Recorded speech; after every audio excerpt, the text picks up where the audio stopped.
যার জন্মের সুসংবাদ নবীর কন্যা দিয়ে যেতে পারে সেই সন্তান কি স্বাভাবিক সন্তান না অতুলনীয় সন্তান?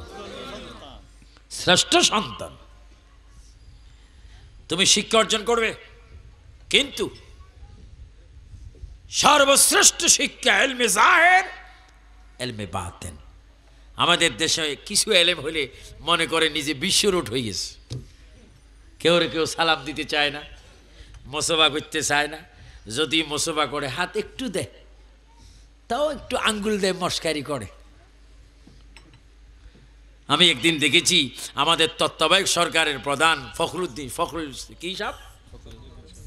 সাহেব জিয়া বন্দর আসার পরে ওনার মন্ত্রী পরিষদে এমনভাবে হ্যান্ডশিপ করতেছে, বাপরে বাপ, লাগে যেন বিশ্বযুদ্ধ লাগে গেছে। দুইজনের দুই হাত, 4 হাত দিলে সুন্নত হতো, সুবহানাল্লাহ। এক হাতে এমন মারা মারতেছে, ইরাক আর ইরান যুদ্ধ লাগে গেছে। সরকার প্রধান হয়েছেন, সুন্নতের দরকার। আপনি যদি কবরে যান, মান রাব্বুকা, আমি তত্ত্বাবধায়ক সরকারের প্রধান, এগুলা হবে না। তুমি মুসলমান, আমি মুসলমান, আপনি মুসলমান।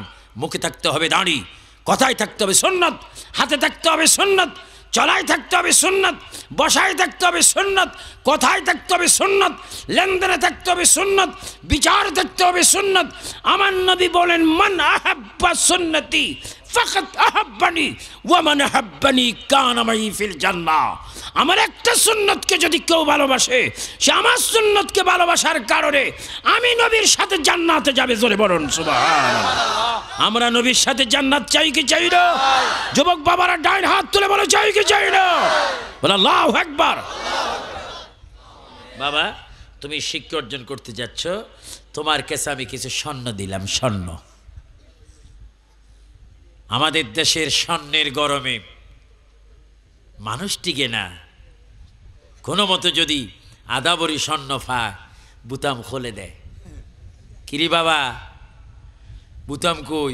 আছে, কিন্তু গরম। বঙ্গোপসাগরের বাতাস আসতে হবে, কারণ আমার গলায় একটা ফান আছে, স্বর্ণের পান, লেখা আছে আই লাভ ইউ। জোরে বলুন না। এই শয়তানি করার জন্য ডেলিভারি হয়েছ। যদি মান নাম লেখতা, তাও তো একটা মনে বুঝতো। আমার ভাই, হুজুরে গৌসে বাগ শিক্ষা অর্জন করতে যাচ্ছেন। শিক্ষা অর্জন করতে, সুশিক্ষা, নবীর শিক্ষা, করোনা বিজ্ঞা।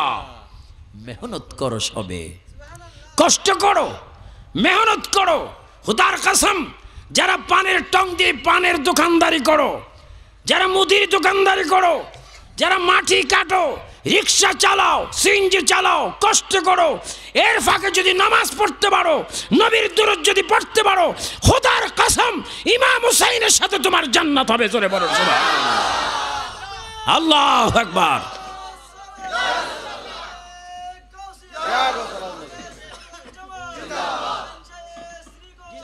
আমরা নবীর সুন্নত চাই কি চাই না? আরো জোরে বলেন, চাই কি চাই না? কষ্টর ফাঁকে ফাঁকে ইবাদত, নামাজ পড়তে হবে। মা শিক্ষা দিচ্ছেন, তুমি স্বর্ণগুলি তোমার কাছে আমি দিয়ে দিচ্ছি। সুশিক্ষা অর্জন করার পরে তুমি বাড়িতে ফিরবে আলেমে দ্বীন হয়ে, কামেলে মোকাম্মেল হয়ে তুমি আসবে। তবে বাবা, যাওয়ার পথে ডাইনে বামে কোথাও তুমি তাকাইও না। কেউ সাথে যদি কোনো সময় কথাও বলতে হয়, মিথ্যা বলো না, লোভ করিও না, অন্যায় পথে পা বাড়িও না। সুবহানাল্লাহ বলেন। গৌসে পাক যাচ্ছেন। আমাদের দেশে এখন কিছু প্রাইভেট সোর আছে, যাহা রাত্রের 12টার পর থেকে রাতের 3:30টা পর্যন্ত রাস্তাগুলোর মধ্যে তাদের দায়িত্ব বেড়ে যায়। প্যাসেঞ্জার সেজে পুলিশ ভাইয়েরা হয়রান, র্যাব ভাইয়েরা হয়রান। প্যাসেঞ্জার সেজে আরেক প্যাসেঞ্জারের পকেট থেকে হাইজ্যাক করে নিয়ে যাচ্ছে। ইদানিং শুনতে পাচ্ছি একটা নাকি মলম পার্টি আছে। শুধু নেয় না, কিছু খেদমত করে দেয়, চোখে টোকে কিছু টুকাই দেয়। আমার ভাইয়েরা, তুমি যে নিচ্ছ অতয় মানুষকে কষ্ট দিচ্ছ, প্রত্যেকের কাঁধে দুইজন ফেরেস্তা আছে কিনা, আরো জোরমান আছে কিনা? এগুলা রেকর্ড হয় কি হয় না? তো হাসরের ময়দানে এতগুলা মানুষের সামনে যদি তুমি মলম দিচ্ছ, ওটা দেখা যায়, কি জবাব দিবে? এগুলা উচিত নয়, ভালো নয়। কষ্ট করো, কষ্টের মধ্যে অনেক বরকত। আর অবৈধ করে যাদেরকে নিয়ে খাওয়াচ্ছ, তারা কি তোমার কবরে যাবে না? এই ধরনের কিছু অবৈধ উপার্জনওয়ালা রাস্তায় বসে আছেন, পীর দস্তগীর দ্বীন ইলম হাসিল করার জন্য, কোরআনের ইলম, কিতাবের ইলম হাসিল করার জন্য তিনি রওনা হলেন। পথের মধ্যে পথিক ডাকাতের দল তাকে ডাক দিলেন, এ দাঁড়াও, চেহারা তো সুন্দর, পোশাক এত চমৎকার, গঠন এত সুন্দর, যাচ্ছেন কোথায়? একা একই। তিনি মুস্কি হাসি দিয়ে বললেন, জনাবগণ শুনুন, আমি একাই কি যাচ্ছি না, আমার সাথে আরো দুইজন আছে। যেরকম কয়জন? ডাকাতের দল বললেন, দুইজন কই? আমরা দেখছি একজন। তুমি দেখো না, আমরা 12 জন।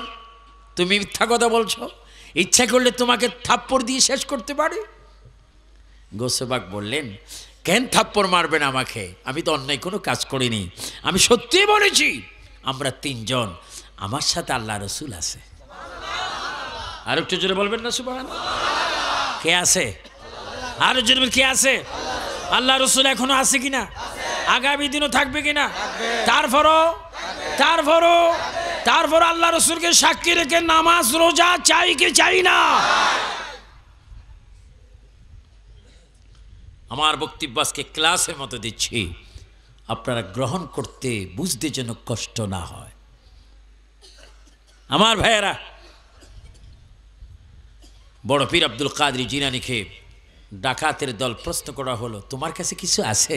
অনেক আছে, অনেক টান দিয়েছেন, অনেক আছে। কি আছে? যথেষ্ট পরিমাণ অসংখ্য দামের স্বর্ণ আছে। সুবহানাল্লাহ।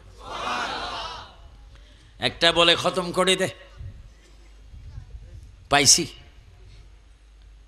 আরেকটা বলে না, খতমের দরকার নাই, সাইজে ছোড়ো, একটা মাইরা দে। একজন মারতেছেন থাপ্পড়, এমন থাপ্পড় দিচ্ছেন, থাপ্পড় তোলা মাত্র হাত পাত্র হয়ে গেছে। এখন হাতে ডেবে আছে, নিচেও যায় না, উপরেও যায় না, আনত। আরেকজন বলছেন, মানুষ না কেন? যথেষ্ট চেষ্টা, পাথর। সুবহানাল্লাহ। আর একটু জোরে বলতে হবে সুবহানাল্লাহ। কি হয়ে গেছে? অন্যরা বলছেন, কি হয়েছে তোমার? আমি জানি আমার কি হয়েছে, মনে হয় আর জীবনে এটা ভালো হবে না, কারণ যাকে মারতেছিলাম মনে হয় তিনি আল্লাহর ওলি। আরো জোরে বলো না সুবহানাল্লাহ। যদিও সাইজে ছোট দেখা যায়, কথা মুরব্বির মতো। আমাদের দেশে দাইন্না মরিচ আছে না, লম্বা মরিচ ব্যাককল, আর ছোট মরিচও জানাস, একটু খাইছাইয়েন, টেবিল ফাঙ্কার মধ্যে হা করি থাকবেন। পয়লা বৈশাখ বেলে ফানি ভাত খাইতে হয় মরিচ দি, আমার নসিবে হয়নি এবার, জীবনে প্রথম শুনছি, সবক লইছি, ফানি ভাত খাইতে হবে। নাউজুবিল্লাহ। বৈশাখ ঠিকই আছে, জানুয়ারি ঠিক আছে, মহরম, কিন্তু মুসলমান জাতির জন্য বছরের প্রথম মহরম। বৈশাখ এটা আমাদের বাঙালিদের জন্য একটা বছরের শুরু। আল্লাহর কাছে দোয়া করবেন, শুরুর থেকে যেন বাংলা শেষ পর্যন্ত নামাজ পড়তে পারি, রোজা রাখতে পারি, স্বাধীন দেশকে যেন ভালোবাসতে পারি, স্বাধীন দেশের জন্য যারা রক্ত দিয়েছেন তাদের আত্মার মাগফিরাত যেন করতে পারি। কিন্তু ফানিবাদ খেয়ে স্বাধীন বাংলাদেশের শুরু করবেন, এটা হয় না। লাইন কিসের লাইন? কই ফানিবাতের লাইন। আমার ভাইয়েরা, একজন এইভাবে আছেন,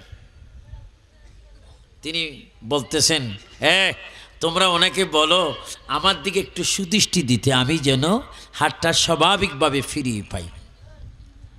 5 জন বললেন, ছেলেটাকে না মারলে আমাদের কোনো উপায় নেই। তারা যখন মারতে আসতেছেন, হুজুর গৌসে পাক শিশু বাচ্চা বললেন, তোমরা মরে যাও। সুবহানাল্লাহ, মরে গেছে, শেষ। বাকি 6 জন বলে, আপনি এদেরকে মেরে ফেলছেন? হ্যাঁ। কই আমরা? তোমরাও মরবা। কখন? এরা জিন্দা হবে, তোমরা মরবা, কারণ তোমাদেরকে উচিত শিক্ষা দেওয়ার একটা সময় এসেছে। আব্দুল কাদের জিলানী, মানুষ আপনাকে থাপ্পড় দিতে চায়, থাপ্পড় দিতে পারে না, হাত পাত্র হয়ে যায়। মানুষ মারতে চাইলে মরে যায়। এই কুদরতি, রহমতি, বরকতি, অসংখ্য কেরামত আপনি কোথায় পেয়েছেন? গৌসে পাক জবাব দিবি, দুনিয়ার মানুষ, আমার মা উম্মুল খায়র ফাতেমা নবীর বংশধর ছিলেন, কোনোদিন তিনি মিথ্যা বলেন নেই, বেপরদা থাকেন নেই, কোরআন শরীফ ছাড়েন নেই, নামাজ কাজা করেন নেই, হামেশা দুরূদ শরীফ পড়তেন। শুধু তাই নয়, আমার আব্বাজান একজন আল্লাহওয়ালা মানুষ, আবু সালেম মুসা জাঙ্গি, তিনি নবীর বংশধর, তিনিও ভালো মতো ইবাদত করতেন। শুধু তাই নয়, আল্লাহ রসুল যখন মেরাজে গিয়েছিলেন, আমি রুহ জগৎ থেকে নবীকে আরশ আজিমে পৌঁছাই দিয়েছিলাম। আমার নবীর নূরানি কদম মোবারক থেকে ফায়েজ লাভ করে আমি অসংখ্য কেরামত দেখা এবার ক্ষমতা পেলাম। আল্লাহু আকবার বল, আল্লাহু আকবার বলুন, ইয়া রাসূলুল্লাহ। এত বড় উনি, এত বড় উনি, এত বড় আল্লাহর ওলি। আমার বাবারা, আমার ভাইয়েরা, আমার বুদ্ধিজীবী, শিল্পপতি, ধনী ভাইয়েরা, গরিব ভাইয়েরা, ড্রাইভার ভাইয়েরা, কৃষক, শ্রমিক ভাইয়েরা, আমার মাস্টার, টিচার, প্রভাষক, হুজুর, ইমাম ভাইয়েরা, গভীর মনোযোগ দিয়ে শুনুন। আজকের মাহফিল এমন একটি মাহফিল, জানি না কার জন্য জীবনের শেষ মাহফিল, জানি না কার জন্য কবরের মাটি ছটফট করে, জানি না কার জন্য কাপড়ের দোকানে কাফনের কাপড় তৈরি হচ্ছে, জানি না কার জন্য বাঁশ গাছের বাঁশ পেকে লাল হয়ে গিয়েছে। যদি তাই হয়, আজকের দিনটাও যদি আল্লাহর দরবার আমরা তাওবাতুন নসুহা করি, আল্লাহ রে, জীবনে বহু গুনাহ করেছি, এই গুনাহ আর করবো না, এই অন্যায় করবো না, এই পাপ করবো না, মদের বোতল হাতে নেবো না, জানা করবো না, মিথ্যা বলবো না, চুরি করবো না, ডাকাতি করবো না, মা বাবার সাথে বেয়াদবি করবো না, আল্লাহ দেশের সম্পদ নষ্ট করবো না, আল্লাহ দেশকে ভালোবাসবো, আইনকে ভালোবাসবো, নিজেও নামাজ পড়বো, পরকে নামাজের কথা বলবো, নিজেও মিলাদুন নবী করবো, পরকে মিলাদুন নবীর জন্য উৎসাহী দিব। এইভাবে যদি কোনো মতে যদি সঠিক পথে যদি একটু আসতে পারেন, প্রতিষ্ঠিত হতে পারেন, আপনার মৃত্যুর সময় যখন এসে যাবে, মদিনা শরীফ থেকে আমার নবী আপনার সাথে সাক্ষাৎ করবে। জোরে বলুন সুবহানাল্লাহ, বলুন আল্লাহু আকবার। আমরা নবীর চেহারা মোবারক সাক্ষাৎ চাই কি চাই না? সাক্ষাতের জন্য আমাদেরকে করতে হবে ইবাদত, নামাজ, রোজা, হজ, যাকাত। আমাদেরকে অনেক ইবাদত করতে হবে। ওই ডাকাতের দল বুঝতে পারলেন এই মানুষটি নিশ্চয়ই আল্লাহর ওলি, এর মধ্যে কোনো সন্দেহ নেই। গোসে পাক চলে যাচ্ছেন, ডাকাতের দল কাঁদতেছেন, জনাব আপনি চলে যাচ্ছেন, আমাদের জীবন কি এভাবে থাকবে? আল্লাহর ওলি বললেন, তোমাদের নিয়ত কি? আমাদের নিয়ত, একটি ছোট্ট ছেলে যদি এতগুলা মানুষকে যদি মুহূর্তের মধ্যে শিক্ষা দিতে পারে, নিশ্চয়ই মানুষটির ভিতরে আল্লাহ রসুল রয়েছে। আমরা তো গাদার মতো, আমরা তো অশিক্ষিত, আমাদের জীবন মানুষকে হত্যা করেছি, চুরি করেছি, ডাকাত করেছি, হাইজ্যাক করেছি। ওগো আল্লাহর ওলি, আমাদেরকে ক্ষমা করুন, আপনার মনে যা চায় আমাদেরকে আপনি তা করে যান। হযরত বড় পীর আব্দুল কাদের জিলানী চোখের পানি ছেড়ে দিয়ে বলে, বাবারা তোমাদেরকে আমি এই সময় কিছু দেওয়ার মতো নাই। যদি তোমাদের গোসল ফরজ হয় গোসল করে আসো, যদি অজু করতে অজু করে আসো, আর কিছু পারবো না, যাবার পথে আর কে দেব? আমি তোমাদের 12 জনকে 12টা দেশের জন্য ওলি বানাই দিলাম। আল্লাহু আকবার বলে। ও আব্দুল কাদের জিলানী, আপনি চোর ডাকাতকে মূর্তির মধ্যে অলি বানাইতে পারেন, কারণ কি? আমি মায়ের পেট থেকে অলি হয়ে জন্ম হয়েছি। দরুদ শরীফ পড়ুন, আল্লাহুম্মা সাইয়্যিদিনা মাওলানা সাইয়্যিদিনা। যেখানে থাকো যেথায় থাকো নবীর দুরুদ সাইরো না, নবীজির দুরুদ না সাড়িলে নবীজি আমাদের ছাড়বেন না। আল্লাহুম্মা সাইয়্যিদিনা মাওলানা মুহাম্মদ।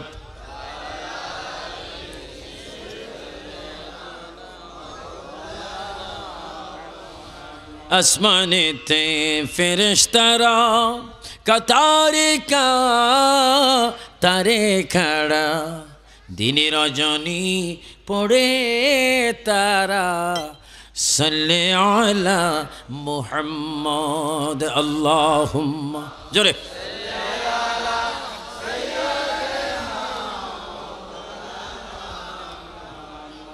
ওয়া আলা আলি সাইয়্যিদিনা। উড়ে যা রে বাংলার হাওয়া, উড়ে যা রে মদিনা, এ আশিকদের সালাম দিও নবীজির পাক রওয়াজায়। আল্লাহ জোরে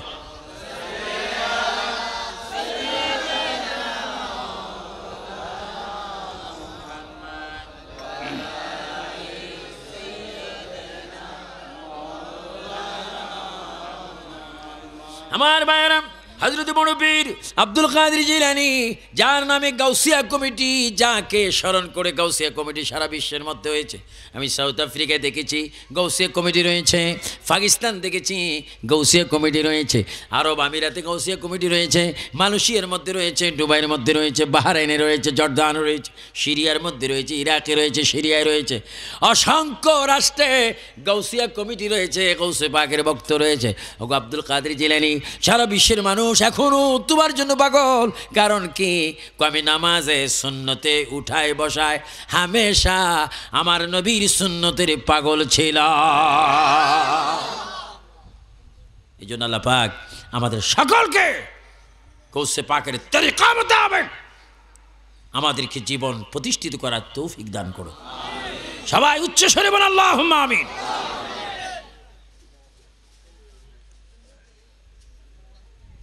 একটি ঘটনা আমার মনে পড়ে গেল।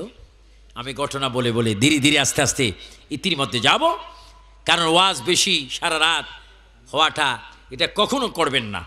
কারণ আপনি জিকির আজকার নামাজের মধ্যে যদি থাকেন, ওই রাত্রের শেষ ভাগে ঘুমান্ত অবস্থায় যদি ঘুম যান, হয়তো নবীর দিদার হতে পারে, গৌসে পাকের দিদার হতে পারে, ভালো একটি স্বপ্ন দেখতে পারেন। আমার ভাইয়েরা, গৌসে পাক আব্দুল কাদের জিলানী তিনি পাক্কা নামাজে ছিলেন। তিনি বগদাদের জমিনে আসরের নামাজের ওযু বানাচ্ছেন। সুবহানাল্লাহ। আমরা অনেকে আছি আসরের ওযু কোন দিন বানাইছি নিজেও বলতে পারেন না, এত শক্ত নামাজি। বুঝবেন কি বলতে চাচ্ছি? আবার শীতকালে তো অনেকে ওযু বানায় না, গাটলার মধ্যে কষ্ট করেই যায়, একটু পানির মধ্যে নুনসা পানি তুমি বালা শুনি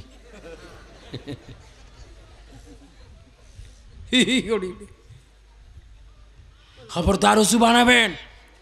শীতের পানি ঠান্ডা পানিকে ঠান্ডা মনে করে যদি ওযু না বানান, বরফের জাহান্নাম আছে, বরফের জাহান্নামে যেতে হবে। গৌসে পাক ওযু বানাচ্ছেন বগদাদে, আর রসুল পাক ঘুমাচ্ছেন মদিনাতুল মুনাওয়ারায় রওজায়ে মুবারকে। আর দুইজন ব্যক্তি ঝগড়া করতেছেন সিরিয়ার জমিনে। কয়টা দেশ? Syria, Iraq, Medina. বলেন সোনার। আর একটু আওয়াজ দেন, মদিনা যেতে হলে যে বলে সোনার। ওই মদিনা আমরা চাই কি চাই না?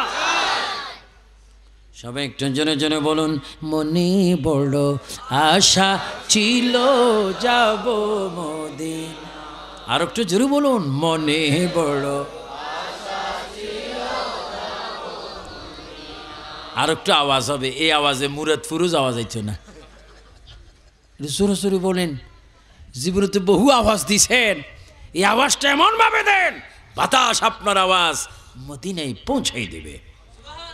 আর মদিনার নবী বলে, তুমি যদি মোহাব্বতে অন্তর থেকে কালাব থেকে আওয়াজটা যদি দাও, তোমার আওয়াজ আমার কাছে পৌঁছাইতে হবে না, আমার নিজ কানে তোমার মোহাব্বতের আওয়াজ শুনবো।